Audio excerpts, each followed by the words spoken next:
안녕하세요. 슬아 정보사연입니다. 상쾌한 아침 맞이하셨나요? 바쁜 하루를 시작하기 전 따뜻한 차 한 잔 나누며 잠시 마음을 가다듬는 이 시간이 우리 시청자분들께는 소중한 위로가 되기를 바랍니다. 하지만 평생을 바쳐 지켜온 부모의 소중한 기록과 추억을 돈 안 되는 쓰레기라 비웃으며 소각장에 던져버리는 자식이 있다면 그 아침은 얼마나 시리고 아플까요? 오늘 사연은 낡은 편지통 하나에 한 기업의 역사를 담아온 한 어머니의 이야기입니다. 딸에게는 그저 치매 노인의 지저분한 종이 뭉치였던 기록들이 세계적인 기업 회장님이 헬기 타고 찾아온 위대한 증거로 밝혀진 사연.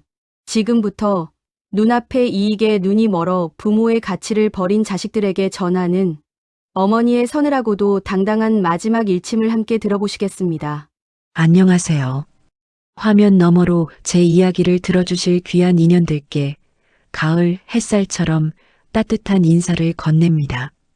저는 평생을 이 낡은 한옥에서 살아온 올해로 70을 훌쩍 넘긴 박정숙이라고 합니다. 아마 여러분 중에도 저처럼 오래된 옛집의 냄새를 기억하시는 분들이 계실 테지요. 비가 오면 흙내음이 훅 하고 올라오고 볕이 좋은 날엔 마루청에서 고소한 나무 냄새가 나는 그런 집 말입니다. 제 남편은 평생을 도서관 사서로 일했던 참으로 무던하고 조용한 사람이었습니다. 사람들은 남편을 보고 답답하다고들 했지만 저는 그 사람의 그 깊고 고요한 우물 같은 성품이 참 좋았습니다. 남편은 세상의 빠른 변화에는 도통 관심이 없었어요. 그저 누군가의 손때가 묻은 옛 이야기들, 빛바랜 종이 위에 적힌 사람들의 진심을 지키는 일에 자신의 온 생을 바쳤지요. 우리가 함께 가꾼 이 한옥은 그 사람의 마음을 꼭 빼닮았습니다. 화려하지는 않아도 비바람을 막아주고 누구든 품어주는 따스함이 있었으니까요. 남편이 세상을 떠난 지 벌써 10수년이 지났지만 저는 여전히 이 집을 떠나지 못하고 있습니다. 삐걱거리는 문지방을 넘을 때마다, 마당 구석의 장독대를 닦을 때마다 제 곁을 맴도는 남편의 온기를 느낄 수 있기 때문이지요. 나이가 든다는 건 참 묘한 일입니다.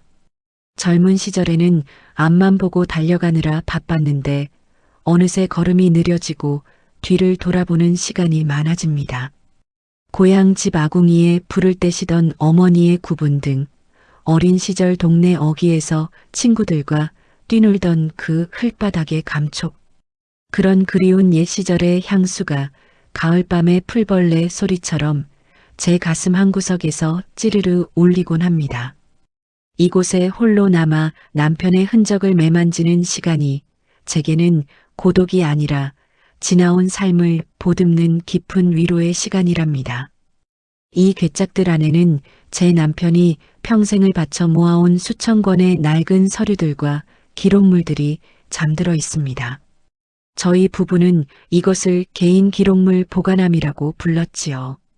어떤 이들에게는 그저 불쏘시개로나 쓸 법한 낡은 종이 뭉치에 불과하겠지만 제게는 남편의 숨결이자 우리 부부가 함께 지나온 세월의 무게 그 자체입니다. 여기 담긴 것들은 참으로 다양합니다. 50년 전 세상을 바꿔보겠다며 밤을 새워 토론하던 무명 청년들의 치기 어린 서약서, 가난한 연인들이 눈물로 써내려간 편지, 이름 없는 누군가의 고단했던 하루가 적힌 일기장까지 남편은 세상이 기억해주지 않는 평범한 사람들의 진심이 담긴 기록들을 묵묵히 모으고 또 모았습니다. 정숙 씨, 사람의 진심은 종이 위에 남아야 비로소 영혼을 살아가는 법이라오. 남편이 생전에 버릇처럼 하던 그 말이 지금도 귓가에 맴돕니다. 요즘 세상은 참으로 빠르지요. 손가락 하나만 까딱하면 수많은 글이 써지고 또 지워지는 이른바 디지털 시대가 되었습니다. 기다림의 애틋함도 꾹꾹 눌러 쓴 글씨에서 느껴지는 사람의 체온도 점차 희미해져 가는 것 같아 가끔은 마음이 시려옵니다. 스마트폰 화면의 차가운 불빛 아래서는 도저히 느낄 수 없는 이 바스락거리는 종이의 따뜻한 촉감을 저는 몹시도 사랑합니다. 때로는 이 수많은 기록 속에서 중년의 고독을 달래는 지혜를 얻기도 합니다. 누군가의 치열했던 삶의 흔적을 읽어내려가다 보면 내가 안고 있는 이 외로움과 삶의 무게가 나 혼자만의 것이 아님을 깨닫게 되니까요. 산다는 것은 결국 무언가를 남기고 또 무언가를 비워내는 과정이 아니겠습니까? 이 낡은 종이들은 제게 늙어간다는 것은 허무한 것이 아니라 그만큼 깊은 이야기를 마음에 품게 되는 일이라고 그렇게 속삭여주는 듯합니다. 하지만 제 딸아이의 눈에 이 집과 기록들은 그저 지저분한 쓰레기에 불과했던 모양입니다. 제 딸은 서울에서 아주 잘 나가는 인테리어 디자이너입니다. 화려한 건물들을 짓고 낡은 것을 부수어 새로운 것을 세우는 일에 능숙한 아이였지요. 딸이 번듯하게 자라 사회에서 인정받는 모습을 볼 때마다 어미로서 참 자랑스러웠지만 한편으로는 딸의 마음속에서 이 오래된 집의 가치가 점점 지워지고 있다는 사실에 가슴 한편이 아려오기도 했습니다. 엄마, 대체 언제까지 이 궁상맞은 집에서 살 거야? 이 집 팔고 깔끔한 아파트로 옮겨. 이 종이 더미들 때문에 벌레 생기고 냄새 나잖아. 요즘 세상에 누가 이런 옛날 기록을 본다고 그래. 다 소각장에 던져버릴 거야. 딸아이는 이따금 찾아올 때마다 제게 날 선 가시를 품은 말을 쏟아냈습니다. 자식을 키워보신 분들은 아실 겁니다. 자식이 내뱉는 모진 말 한마디가 어미의 가슴에 얼마나 깊은 생채기를 내는지 말입니다. 겉으로는 웃으며 넘겼지만 밤이 되면 텅 빈 방에 홀로 앉아 남몰래 눈물을 훔치곤 했습니다. 자식과의 관계라는 게 참 마음대로 되지 않더군요.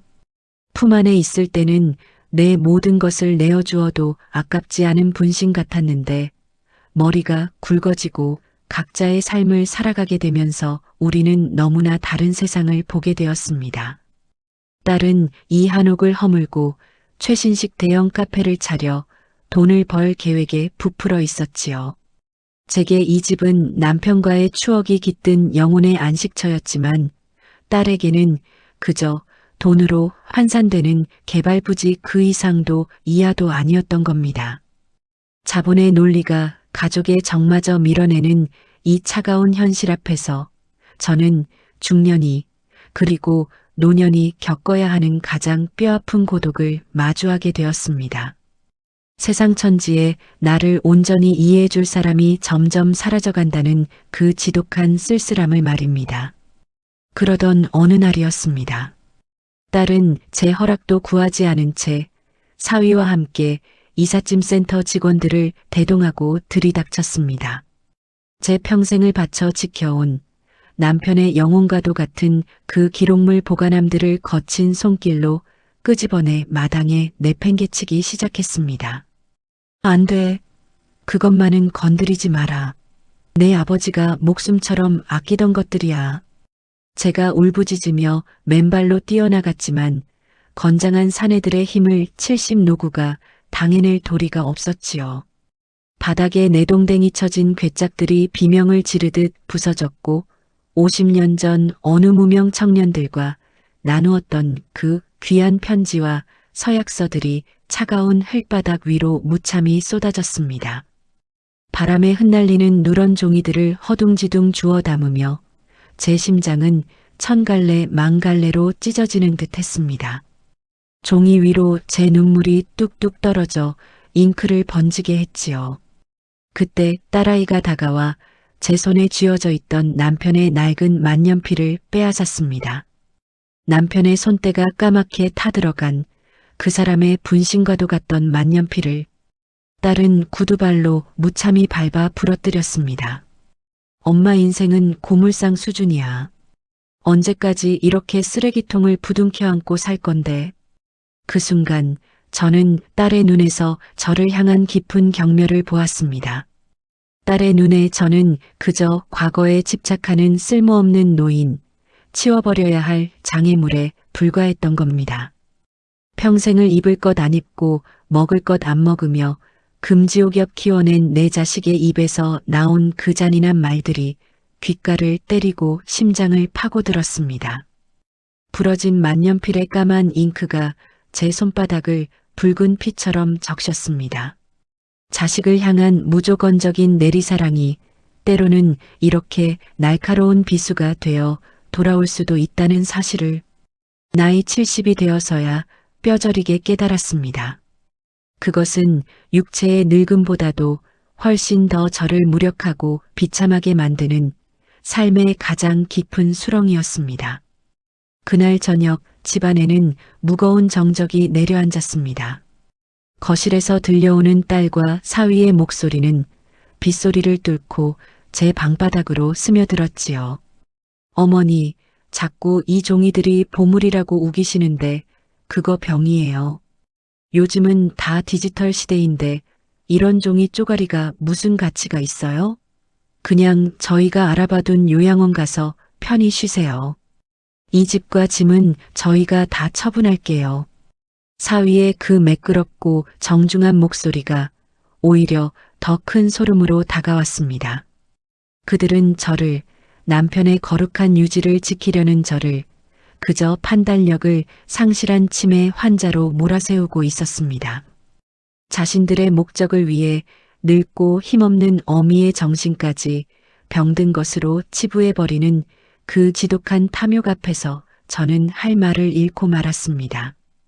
어두운 방 안에 홀로 앉아 남편의 찢어진 일기장을 가슴에 품고 밤새 소리 없는 울음을 삼켰습니다. 여보, 내가 이 집을, 당신의 흔적을 지켜낼 수 있을까요? 대답 없는 허공에 대고 수백 번을 물었지요. 나이가 들면 몸도 마음도 자연스레 비워내는 연습을 해야 한다고들 합니다. 노후의 평화는 집착을 내려놓는 데서 온다는 것을 저 역시 모르는 바가 아닙니다. 하지만 이 비움이라는 것이 평생을 지켜온 진실과 사랑마저 쓰레기통에 내던져야 하는 것을 의미한다면 저는 그런 비움은 거부하고 싶었습니다. 아무리 세상이 돈의 무게만으로 사람의 가치를 재단한다 해도 변치 않는 세월의 가치와 사람의 도리라는 것이 있는 법이니까요. 저는 떨리는 손으로 바스락거리는 종이들을 다림질하듯 하나하나 펴서 다시 모았습니다. 비록 내 배 아파 낳은 자식은 나를 버렸을지언정 나는 결코 이 진실의 기록들을 포기하지 않으리라. 중년의 고독과 노년의 서러움이 제 안에서 단단한 바위처럼 굳어지는 밤이었습니다. 폭풍의 전야는 늘 이렇게 고요하고도 기이한 법이지요. 며칠 뒤 평소와 다름없이 낡은 텔레비전을 틀어놓고 종이들을 정리하고 있던 제 귀에 심상치 않은 뉴스가 들려왔습니다. 대한민국 최대의 기술 기업이 파산 위기에 직면했습니다. 전 세계를 뒤흔든 원천 기술 소유권 분쟁에서 패소할 위기에 처한 것인데요. 50년 전 회사를 처음 세운 창업주들의 비밀 계약서 원본이 사라져 이 거대 기업의 정통성과 기술 소유권을 법적으로 입증할 길이 묘연해졌습니다. 텔레비전 속에서는 연일 거대 대기업의 위기를 다루는 뉴스가 쏟아져 나왔습니다. 그 기업이 무너지면 국가 경제가 흔들린다는 둥, 하청 업체들의 줄도산이 이어질 것이라는 둥, 세상이 온통 그 이야기로 들썩이고 있었지요. 그런데 그 불똥이 뜻밖의 곳으로 튀었습니다. 바로 제 딸아이의 회사였지요. 딸의 인테리어 회사는 바로 그 대기업의 거대한 프로젝트를 하청받아 진행하고 있었고, 대기업이 부도 위기에 처하자 딸의 회사 역시 자금줄이 막혀 당장 내일 문을 닫아야 할 절체절명의 위기에 빠진 것입니다. 창너머로 딸의 모습이 보였습니다. 며칠 전까지만 해도 어미를 치매 환자 취급하며 아나무인으로 굴던 그 기세등등하던 모습은 온데간데 없고 사색이 된 얼굴로 땀을 쥐며 누군가에게 돈을 빌려달라 통사정을 하고 있었습니다. 인생이란 참으로 알 수 없는 톱니바퀴와도 같습니다. 화려한 불빛 아래 영원할 것만 같았던 젊음의 탐욕도, 거대한 자본의 탑도, 보이지 않는 곳에서 터진 작은 구멍 하나에 이토록 허망하게 무너져 내릴 수 있다는 것을 저는 마루에 고요히 앉아 쇠락해가는 한옥의 풍경과 창밖에서 발을 구르는 딸의 모습을 번갈아 바라보았습니다. 세상의 소란스러움 속에서 오직 이 낡은 집과 늙은 어미만이 굳건한 섬처럼 고요했습니다. 그날 오후였습니다. 고즈넉하던 한옥 마당 위로 갑자기 하늘을 찢는 듯한 굉음이 들려오기 시작했습니다. 바람이 맹렬하게 불어닥치며 장독대의 뚜껑이 들썩이고 흙먼지가 회오리쳐 올랐지요. 놀란 제가 마루로 나갔을 때 우리 집 상공에 거대한 헬기 한 대가 낮게 떠 있는 것을 보았습니다. 이윽고 좁은 한옥 골목길로 검은색 세단 여러 대가 미끄러지듯 들어오더니 건장한 체격의 수행원들이 마당으로 쏟아져 들어왔습니다. 그리고 그들의 한가운데서 뉴스에서나 보던 백발이 성성한 세계적인 기술 기업의 총수가 몹시도 절박한 얼굴로 저희 집 대문을 넘어섰습니다. 마당에서 초조하게 서성이던 딸아이는 사색이 되어 그를 향해 뛰어나갔습니다. 자신의 회사를 살려줄 유일한 구명줄이라도 만난 듯이 말입니다. 회장님, 저희 집엔 무슨 일로? 혹시 저희 회사 대금 결제건 때문에? 하지만 회장님은 딸아이의 존재 따위는 안중에도 없다는 듯 그 애를 거들떠보지도 않고 지나쳤습니다. 회장님의 시선이 향한 곳은 딸아이가 며칠 전 쓰레기라며 소각장에 던지려다 마당 한 구석에 방치해 둔 흙투성이 된 낡은 나무 개짝들과 편지통이었습니다. 회장님은 최고급 정장 바지가 흙바닥에 닿는 것도 아랑곳하지 않고 무릎을 꿇었습니다. 그리고는 부들부들 떨리는 손으로 진흙이 묻은 낡은 서류 봉투 하나를 집어들었습니다. 그 순간 주변의 모든 시간이 멈춘 듯 했습니다. 오직 낡은 종이 한 장을 쥐고 있는 노 회장의 거친 숨소리만이 마당에 울려 퍼졌지요. 이겁니다. 찾았습니다. 회장님의 굵은 주름 사이로 뜨거운 눈물이 주르륵 흘러내렸습니다. 딸아이는 영문을 모르겠다는 듯 입을 벌린 채 그 자리에 얼어붙어 있었습니다. 회장님은 봉투 안에서 빛바랜 서약서 한 장을 꺼내어 가슴에 깊이 품고는 마루에 서 있는 저를 발견하고 천천히 다가왔습니다. 그리고는 70이 넘은 일국의 대기업 총수가 늙고 초라한 제 앞에 깊이 허리를 굽혀 90도로 저를 올리는 것이 아니겠습니까? 사모님, 50년 전 저희 아버님께서 이 집 주인분이신 박 선생님께 맡기셨던 최후의 약속이 바로 이 종이 안에 있었습니다.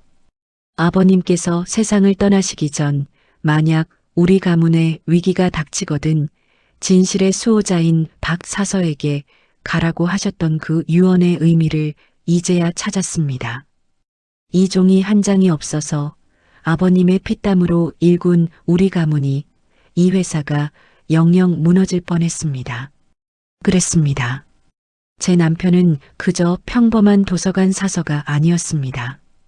그는 이 거대한 기업의 창업주와 젊은 시절을 함께 보낸 가장 절친한 직이었으며 회사가 성장해오는 동안 벌어진 수많은 비사와 진실들을 한치의 거짓 없이 기록해 온 숨겨진 진실의 수호자였던 것입니다. 세상이 그 기업의 기술을 훔치려 하고 권력자들이 창업주의 자리를 위협할 때 창업주가 자신의 목숨처럼 믿고 가장 중요한 비밀 계약서의 원본을 맡길 수 있었던 단 한 사람. 그가 바로 세상 사람들의 눈에는 답답해 보이던 제 무던한 남편이었습니다. 딸아이가 쓰레기라며 소각장에 던져 불태우려 했던 요즘 세상에 아무도 보지 않는 종이 쪼가리라며 조롱했던 그 낡은 종이 한 장.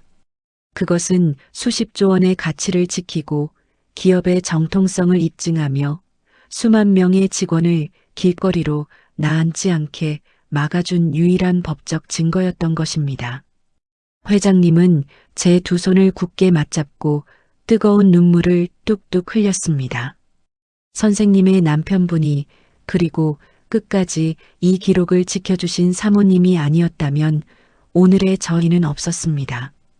국가 훈장금 예우로 이 은혜를 평생 갚겠습니다. 세월이 켜켜이 쌓인 기록의 힘이 진실의 묵직한 가치가 마침내 세상의 빛을 발하는 순간이었습니다. 남편의 구분 등 뒤로 쏟아지던 세상의 비웃음이 봄눈 녹듯 사라지는 것을 느꼈습니다. 그 광경을 지켜보던 딸과 사위는 입을 떡 벌린 채 완전히 얼어붙어 있었습니다. 자신들이 치매 노인의 망상이라며 요양원에 가둬버리려 했던 늙은 어미가, 자신들이 불태우려 했던 그 더러운 쓰레기 더미가 사실은 대한민국 경제의 명운을 쥐고 있었고 벼랑 끝에 몰린 자신들의 회사마저 살려낼 수 있는 유일한 동아줄이었다는 사실을 깨달은 것이죠.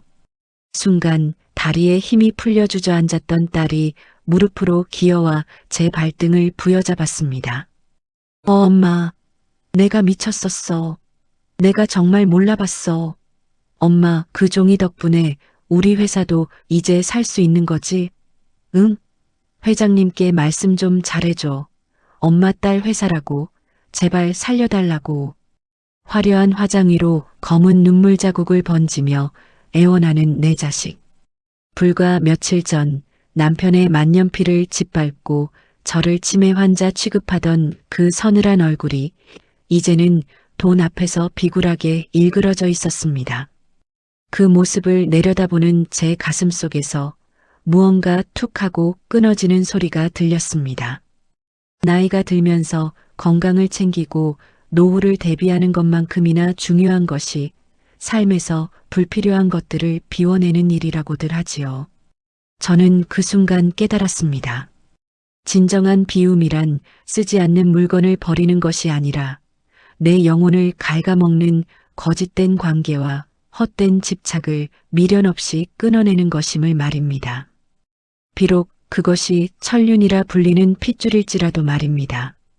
저는 제 발등을 붙잡고 있는 딸의 손을 차갑게 떼어내며 아주 낮고 분명한 목소리로 말했습니다.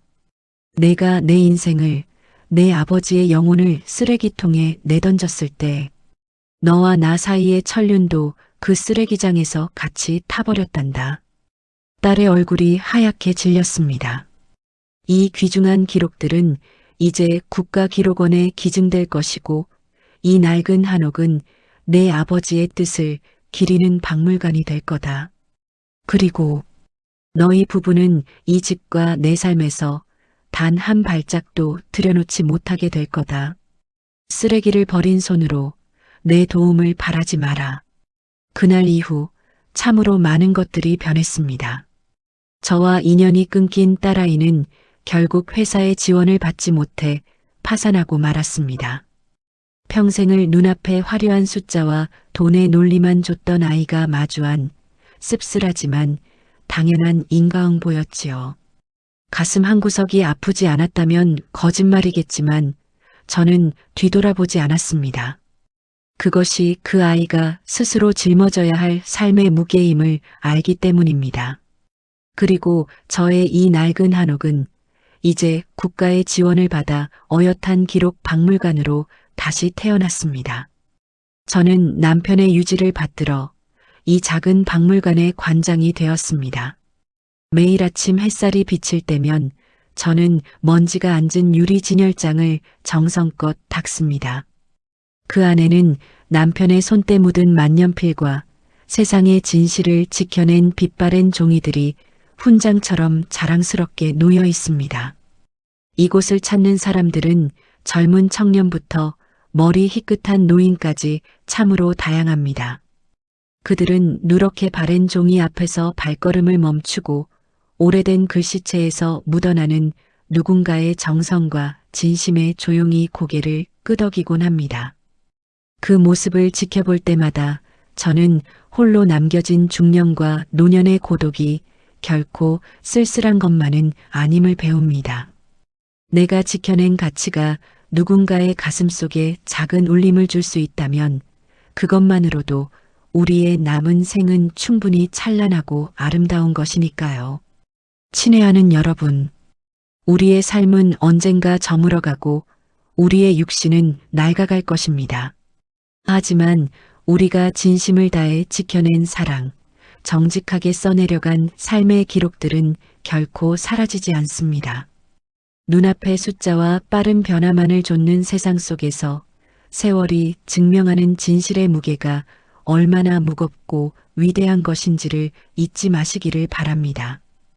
오늘 밤 여러분의 서랍장 깊은 곳에 잠들어 있는 낡은 편지나 일기장을 한 번쯤 꺼내어 읽어보시는 건 어떨까요?